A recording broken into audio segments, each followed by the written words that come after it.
RSSന്റെ കാര്യാലയം RSSന്റെ കേന്ദ്രങ്ങളും റെയ്ഡ് ചെയ്യണമെന്നുള്ള ആവശ്യം ഇപ്പോഴും ഞാൻ ആ കാര്യത്തിൽ തന്നെയാണ് നിൽക്കുന്നത്. അതിലൊന്നും യാതൊരു അഭിപ്രായ ഭിന്നതയും എനിക്കിപ്പോഴും വന്നിട്ടില്ല.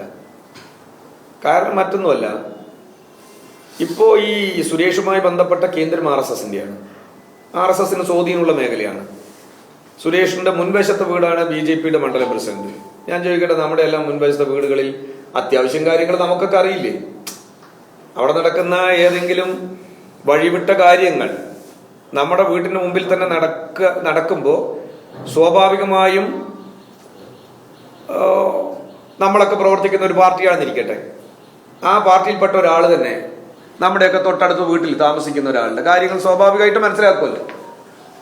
ഞാൻ പറയുന്നത്, ഇപ്പോഴും പറയുന്നത്, RSSന്റെ കേന്ദ്രങ്ങൾ നല്ലതുപോലെ പോലീസ് പരിശോധന നടത്തണം. അത് കാര്യാലയം ഉൾപ്പെടെ, RSSന്റെ കാര്യാലയം ഉൾപ്പെടെ.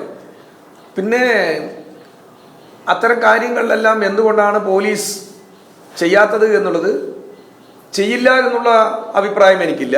ചിലപ്പോൾ ഇതിൻ്റെ എല്ലാം അടിസ്ഥാനത്തിൽ ഇനിയും അതിനുള്ള സാധ്യതകൾ ഏറെയുണ്ട്. അപ്പം അതുകൊണ്ട് അത് ഇനിയും ഇത്തരം